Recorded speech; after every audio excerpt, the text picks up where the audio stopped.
طيب، السلام عليكم ورحمة الله. اليوم أنا جايب لكم دولة حلوة جدا في وسط أوروبا، دولة قريبة من كل دول الاتحاد الأوروبي، دولة جميلة، دولة للسياحة، دولة لأنك تمشي قدام، ودولة حدود أكثر من 300 400 كيلو مع اليونان مباشرة، وسط أوروبا، وتأشيرتها سهلة جدا، ومن البيت ومن الموبايل ومن اللابتوب، وما بتدفع إلا بعد بيجيك التأشيرة أو يأكدوا لك إنه طلبك تم قبوله. شوف الدولة وين، اللي هي ألبانيا، ووسط أوروبا.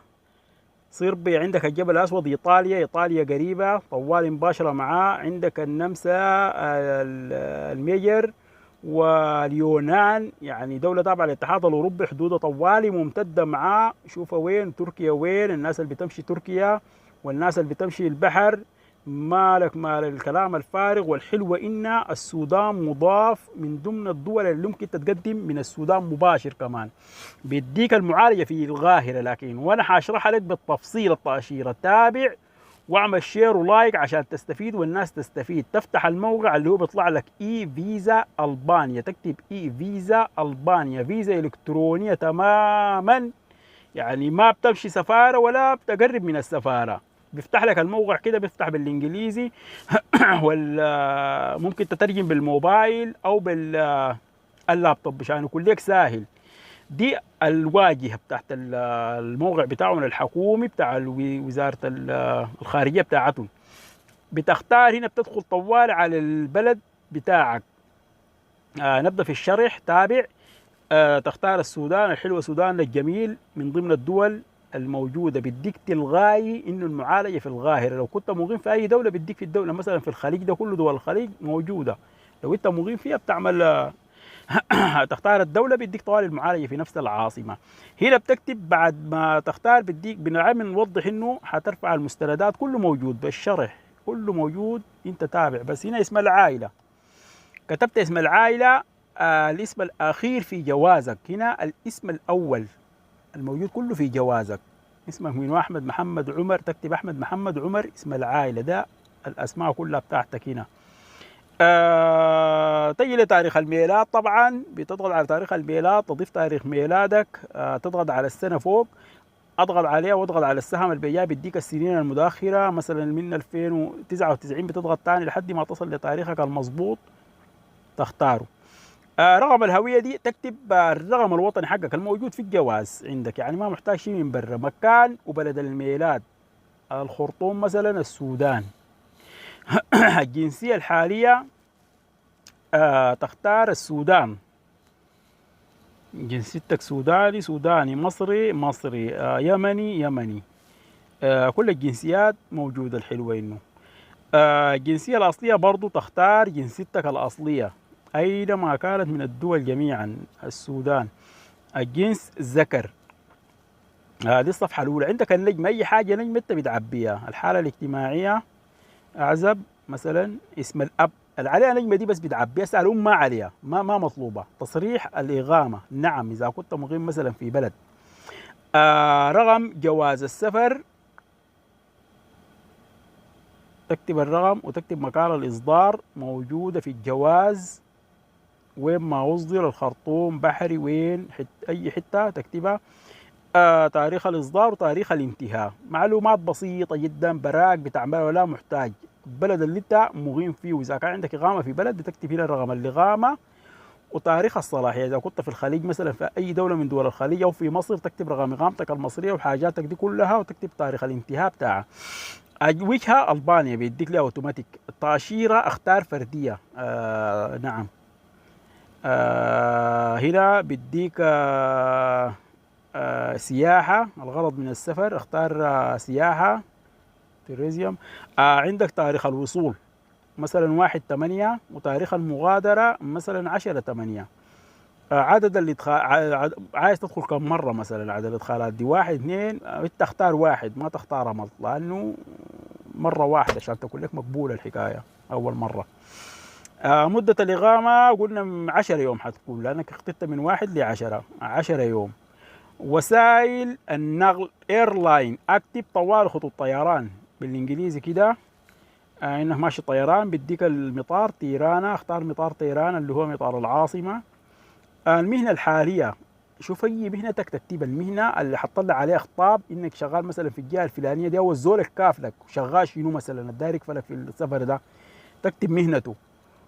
تصريح الدخول البلد النهائي يس اللي هي ألبانيا، إنك ما ماشي بلد تاني منها.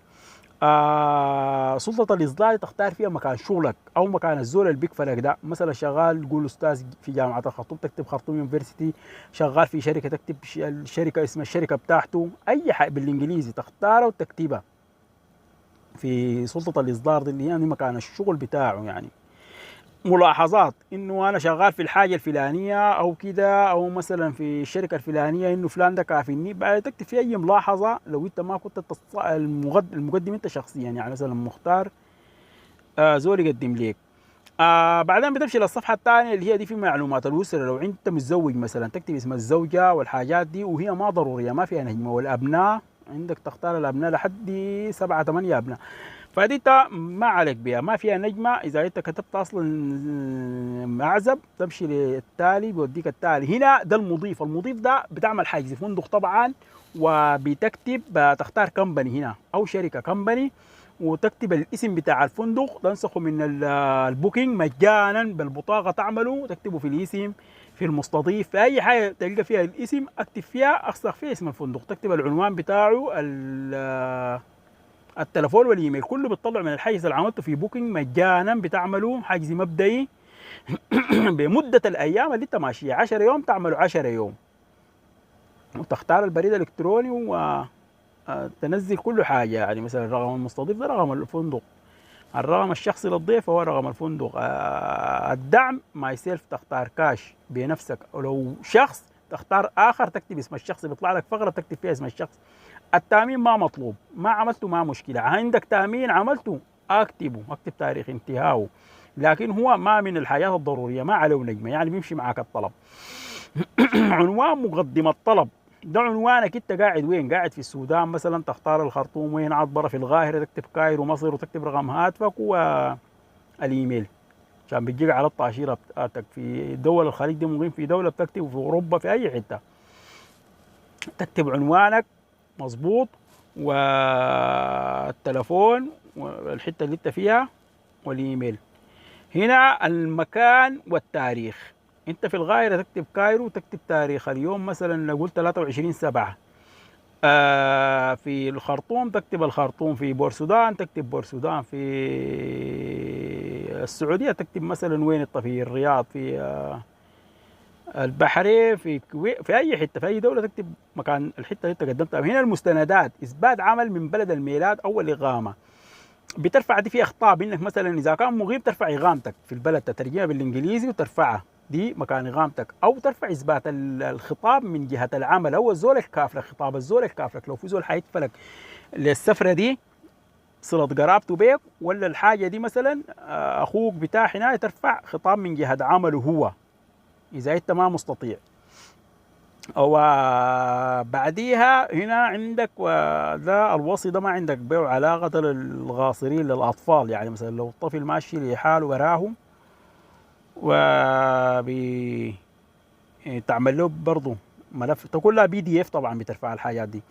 هنا مستندات الحجز دينا حجز الفندق منشأة الإقامة دي، الحجز اللي عملته في بوكينج ده مجانا بترفعه هنا PDF في مستندات تثبت الحجز دي في منشآت إقامة وفقا للتشريعات المتعلقة بالسياحة. ده هنا حجز الفندق واضحة، حجز الفندق بتعمله مجان في بوكينج، تختار إلغاء مجاني بتاع هناي، يعني سهل جدا ده ما محتاج منك هناي. مستندات تثبت أن مقدم الطلب لديه وسائل مالية كافية للعيش، يعني ده أي حاجة بتثبت عندك أنت قروش، خطاب من جهة عملك أنا بستلم راتب كذا كذا كذا في الشركة الفلانية بتاع هنا، الشركة تكون فيها اسمك ورقم جوازك وحاجاتك دي ومختوم، وإذا في جهة حكومية مثلا الناس المقيمين برا غرفة تجارية أو أي ختم بتاع جهة عملك. هنا التذكرة الذهاب والعودة بتعملها طبعا دي برضه أونلاين من أي حجز مؤقت، حجز مجانا في خطوط كثيرة جدا فيها حجز مجان، يعني انا سافرت كثير بعمل مجانا يعني من البيت، بتعمله كله بالموبايل، ما محتاج تمشي اي حته. هنا كشف الحساب، كشف الحساب بيطلبوه 12 شهر، 12 شهر ستيتمنت من البنك بتاعك، ويكون هم بيحسبوا لك اليوم في البانيا ب 44 دولار، انك حتنفق 44 يورو. ال 44 يورو دي يعني مثلا حسابك ده يكون عندك يعني مثلا لازم فوق ال 500 يورو موجوده فيه، وقدر ما كان اعلى كان افضل طبعا. هم بيحسبوا لك اليوم بحساب 44 يورو، عندك فيه 1000 يورو 2000 3 10 بعملتك المحليه، يعني ما شرط تكون مكتوب يورو، لا. انت مقيم في الخليج بيدوا حساب كشف حساب من البنوك بتاعتهم، من في مصر شوف بنكك اللي في مصر، في السودان شوف بنكك اللي في السودان. والمعالجه بتتم في القاهره، ما بتمشي القاهره، لا، بورقك ده بيظبطوا لك هناك، يعني بيشوفوا في السفاره بتاعتهم هناك في مصر وكده، لانه في السودان ما عندهم سفاره، وبردوا عليك. هنا في الاخير عندك هنا تصريح الاقامه لمده 12 شهر. انت كان مقيم في دوله لازم تكون كنت مقيم فيها سنه، مثلا مقيم في الخليج سنه او في مصر دي سنه، بترفع صوره اقامتك دي ويكون فيها صلاحيه 3 شهور، 3 شهور من مغادرتك لالبانيا. الصلاحيه 3 شهور فقط، يعني ما 12 شهر، لا، صلاحيتها حتى لو فيها 3 شهور مو مشكله، لكن تكون كنت في السنه دي في البلد دي لك سنه. كان مقيم في الخليج في غيره، يعني انت لك سنه في الخليج ما مشكله. ترفع وتعملها مترجمه، الترجمه بالانجليزي كلها بتعملها بي دي اف، تضغط على السهم ده بتوديك للستور بتاعك بترفعها. هنا صوره فوتوغرافيه من وثيقه السفر، ده جوازك، ترفع صوره جوازك ويكون فيه صلاحيه لازم فوق ال3 اشهر. ولو عندك معاه تاشيرات لاوروبا شنجن بتاع بتخد ترفعها معاه مع الجواز ذاته، كله تعمل ملف واحد بي دي اف، ملف واحد. تضغط الانتهاء، ضغطت الانتهاء طلبك يكتمل الحمد لله، وانتقلت الى الصفحه الاخيره. بعد ذاك الطلب بيقعد زي الفوق ده، ما الفي ويدا، الفي ويدا انا جاتني خلاص الموافقه، بتجيك الموافقه بعد يومين. ده الطلب التاشيره بتاعتك تي ار بيكون مكتوب عليه الار واي دي الردي، هو بالانجليزي تي ار، ده رقم طلبك. وبعض الدول 31 يورو، بعض الدول هي 31 يورو انا هنا جايه، وفي 62 يورو هي حد الاقصى 62 يورو، لكن ما عارف على تقريبا على حسب مكان الاقامه او الجواز او كده. فدي 31 يورو بيجيك بعد يومين مثلا، بيرسلوا لك انه تم قبول طلبك في الايميل. الحلوه انه بعد ما يتم قبول طلبك بيرسلوا لك في الايميل انه تم قبول طلبك، بقول لك امشي سدد، تسدد تيجي تضغط هنا وترفع الايصال. تاشيرتهم ما بتدفعها، ما عندهم فيزا، هي موجوده لكن ما فعلوها حتى الان، حتى تاريخ اليوم ما يتفعلت، لكن بتمشي تسددها في البنك. بيجيك ده الايميل، انتقلنا للايميل بيرسلوا لك رقم الحساب حقهم في البنك، الايبان والسويفت والحاجات دي كلها والعنوان كامل. بتمشي ستيرن يونيون، تمشي البنك اللي انت عندك فيه حساب، تمشي وين ما مشيت تسدد وتكتب البيانات كامله اللي هي بيرسلوها لك في الايميل ده. الان الايميل الجاي منه تمت الموافقه كذا كذا كذا على فيستك، تم قبول طلبك مبدئيا، سدد الرسوم حتى يتم اصدار التاشيره. ده الايبان وال في المعلومات كلها بتمشي للبنك، تدي الورقه دي الصوره دي، تقول له يا اخي عايز ادفع دي، وبعدين تلاحظ تكتب رقم التاشيره بتاعتك اللي لسه شفناها دي قبل شويه في الناي، بيجيك في الايميل هنا وبرسل لك ايميل فيه رقم التاشيره، وهناك في رقم الطلب تضيفه في الملاحظات في ايصال البنك وبتجي ترفع لهم ايصال البنك، يكون مختوم لازم من البنك ايصال، ما تعمل له سكرين شوت ولا من شاشه، لا، ايصال رسمي ورقه تصوره بعدين تنسخه وترفعه بي دي اف، ترفع لهم هناك انك انت سددت كذا كذا الرسوم بتاعت التاشيره. بعد ما ترفع الايصال خلاص كده انت طلبك اكتمل، بعد اسبوع بتصدر لك التاشيره. فواضح تمام، واضح سهل جدا جدا، والتقديم سهل وخطوات بسيطه جدا. انت لما تدخل براك وتقرا وتشوف سهل. في حاجه غلبتك اكتبها في التعليقات، انا برد عليك وبساعدك يعني فيها، ساعدك فيها تماما لحد ما تطلع لك حاجه بلد حلوه وبلد سهله. وادعمونا بس بالشير واللايك، ووصلوا الفيديو ده عشان الناس تستفيد. في ناس عايزه تسافر وما عارفه تسافر كيف. بلد حلوه، وبلد لو مشيت سياحه حلوه والحلوه شديد جدا، يعني تاشيرتها ما غاليه 31 يورو، حتى لو ما وافقوا لك ولا اي حاجه، ما خسران حاجه يعني انت. مبلغ بسيط جدا. وحلوه مع الناس بالذات المقيمين في الخليج. الطاشيره دي اي زول مقيم في الخليج بالنسبه له بتكون سهله. فمفيده يعني، حاجه بتفيدك ذاتها في ملفك في التريفل هيستوري بتاعك. يعني انت ده تمشي دول تاني بتنفعك يعني في الحاجات دي، تاخدها كمرجع بعدين. ففي دول كثيره طبعا. انا هشتغل على دول فيزا كلها اونلاين، يعني من بيتك من الموبايل من اللابتوب تطلعها. ودول ممكن تستفيد منها، بتمشي منها دول كبيره يعني، ممكن تمشي منها لاسيا، تمشي استراليا، نيوزيلندا، في طرق تدخل بها بعدين بنشرحها.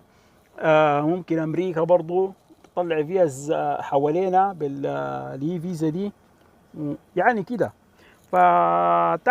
فتابعوا الصفحه ان شاء الله، شرحنا كله حيكون للفيز الاونلاين السهله دي الحلوه دي.